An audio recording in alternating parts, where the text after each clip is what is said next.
আজকে হলো বাড়িতে কীর্তন।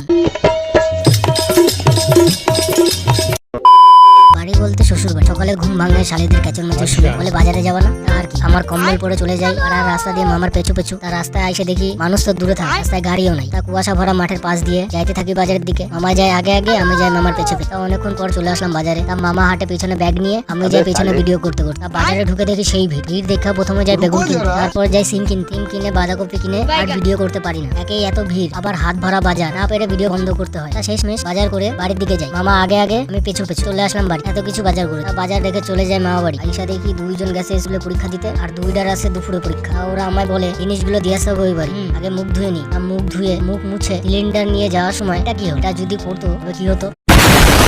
যাই হোক নিয়ে আসলাম এই বাড়ি। তারপর থালা বাসন নিয়ে আরেকটার ঘরে পালং শাক তুলে দিচ্ছি। নিয়ে তো ব্যাখ্যা হয়ে গেল রে। তারপর আমার ঘরে তুলে দেয় বাজারের গামলা, আর হ্যাঁ আমার ভিডিও করে। বাজার রেখা আমার বউ কয় তা হচ্ছে চা খায় নাও, চা খায় আমার পলক নিয়ে এসে বোঝাও, আর কি। তারপর চা খায়া চলে যায় আমার পল্লক খুঁজতে। আমার পল্লক তো খুঁজে পাই না, আমার শালিটা আমার খুঁজে নেয়। আমি কই আসলা স্কুল থেকে, বললে ওটা বাদ দাও, তোমার বড় শালি কি করছে দেখো চল। আইসা দেখি একটা ফুল নাই।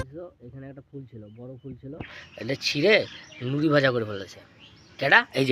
এই মহিলা ছিঁড়ে নুড়ি ভাজা বানায় ফেলেছে। এই যে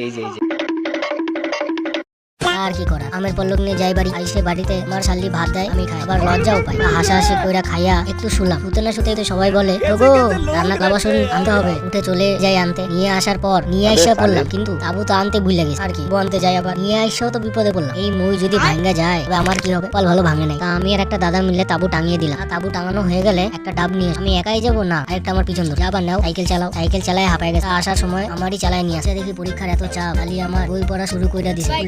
এত চাপ দেখে আমার খুব ঘুম পায় না। ঘুমায় ঘুম থেকে উঠে দেখি পুজো হয়ে গেছে। স্নান করে আমি আর শালি যাই বাড়ি। আইসা দেখি আমার সব থেকে বড় শালি 2 প্লেট প্রসাদ খায় ফেলে। ওর সাথে ছ্যাবলামি করতে করতে মানে চা শেষ হয়ে যায়। আর রাতে আবার ভিডিও শুরু করি। কীর্তনের ভিডিও তো করতে পারি না, কারণ সবাইকে খেতে দিতে হবে। তা রাতে কীর্তন শেষে থালা বাসন মেজে জামায় কালি লাগিয়ে ঘুমাতে যাই। আমি ঘুমাতে যাই, তোমরা সাবস্ক্রাইব